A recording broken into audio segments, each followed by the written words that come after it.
It's not just about how much money you're making, but how you handle what you earn. And that's something I really had to learn during my time as a sales and trading analyst on Wall Street, working with some pretty high net worth clients. So whether you're making $50,000 a year or $500,000 a year, the same strategy that the 1% uses to grow and protect their wealth can work for anyone. So in today's video, I'm going to break down the 15, 65, and 20 system, a simple and effective way to manage your money like a financial expert. Let's jump right in. And the most crucial part about managing your money like the 1% is the 15%. This means setting aside 15 cents for every dollar you earn, specifically for yourself. And trust me, this is where your long-term financial security starts to take shape. And there are two big reasons why this is so important. Reason one, peace of mind. Imagine you're just going about your day, right? And out of nowhere, you get a flat tire, an unexpected medical bill, or a family emergency pops up. Without a solid emergency fund or some extra cash saved up, you're not only stressed about the situation itself, but also how you're going to cover the costs. And this kind of surprises can absolutely throw off your finances off track and send you spiral into debt. But if you have that 15% saving cushion, you're already prepared. So start by building a quick access emergency fund that can cover 1 month of your essential expenses. And this is going to be your first line of defense against any life unexpected curveballs. And honestly, 1 month worth of living expenses isn't as daunting as it sounds, because it doesn't include things like your subscription or other non-essential spending. Just the basics, right? Like rent or mortgage or transportation and utility bills. And once you got that 1 month buffer, aim to expend it to cover at least 3 to 6 months of your main expenses. Having this large cushion means that if something major was to happen to you, like losing your job or facing a health scare, you won't have to go into debt to handle it. You'll have the security of knowing that you can focus on resolving that emergency itself without the added stress of financial worries. And it's all about having a peace of mind so you can handle whatever life throws at you without your finances taking a nosedive.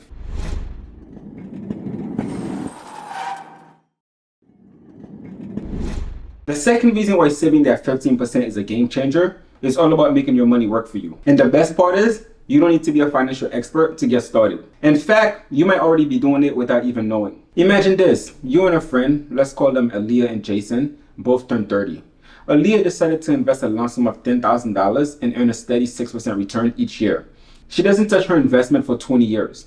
By the time she hit 50, that initial $10,000 has grown to about $32,000 without her adding a single extra dollar. Now let's look at Jason.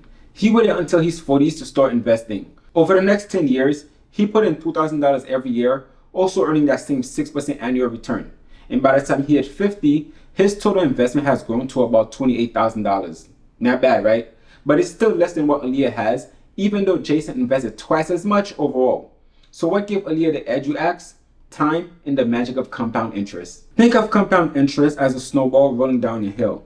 It keeps getting bigger as it picks up more snow. So the longer you let your money sit and grow, the more it can multiply. It's like your return or earning their own personal return, creating a snowball effect that can seriously boost up your wealth over time.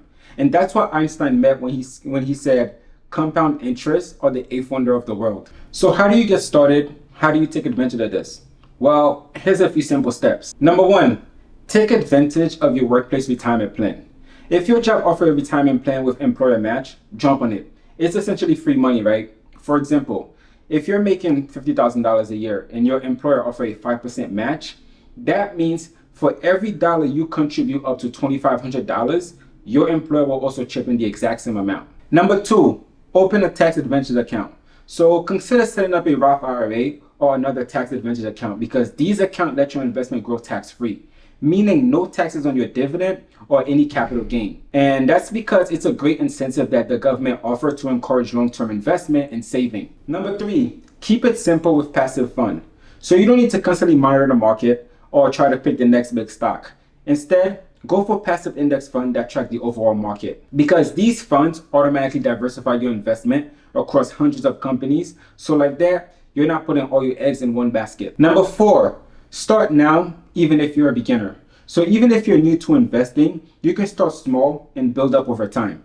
The key is consistency. Set up automatic contribution to your investment account and let those passive funds do their thing. It's literally the set it up and forget it approach. And it's a strategy used by some of the world's most successful investors. Now let's break down the next part of the 15-65-20 system, the 65%.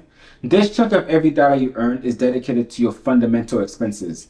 Think of it as the backbone of your budget, covering all must-have that keeps your life running smoothly. But here's the problem. Managing these expenses can be a bit tricky because they have a funny habit of creeping up as your income grows. Let me explain. So what exactly falls under the 65%?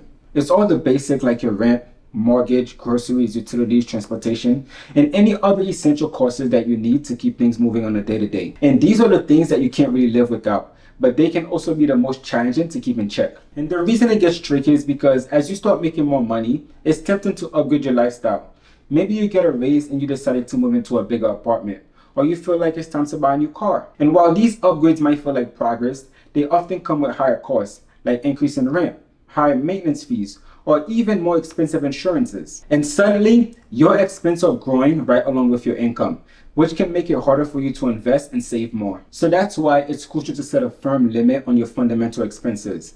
By capping this portion at 65%, you ensure that your main costs don't spiral out of control, no matter how much you start earning. This cap keeps your essential expenses in check, so you're not constantly scrambling just to cover the basics. So with that, take a closer look at your own spending habit. Write down your biggest expense and see where your money is currently going. And once you have a clear picture, you can start finding ways to optimize your major costs. Maybe you can negotiate a better deal on your rent, switch to a more affordable transportation option, or find ways to reduce your utility bills. So it's not just about cutting out all these fun stuff in your life.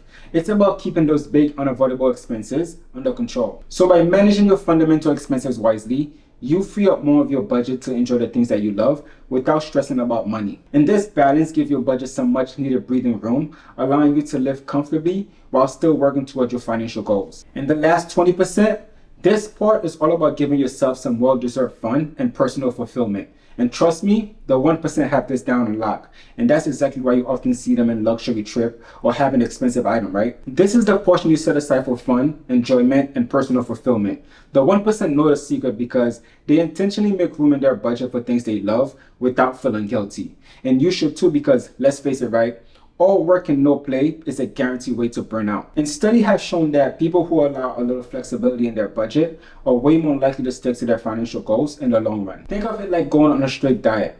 If you never let yourself have a little treat, you're bound to binge later on. So the same goes for money. If you don't carve out some cash for yourself, you might end up overspending down the road. Or even worse, give up on saving and investment. And you might be thinking, wait, won't spending 20% mess up my saving and investment? Well, not at all. In fact, it's probably the opposite. By allowing yourself some flexibility, you're more likely to stay motivated, balanced, and energized. And this actually increases your chances of sticking to your long-term financial plans. So guys, if you found this video helpful, I'd really appreciate if you could take a second to subscribe to the channel, hit that like button, and share it with your friend. And also drop a comment below letting me know how you're going to use the 15, 65, and 20 rules in your own life. Thank you guys for watching, and I'll see you guys in my next video.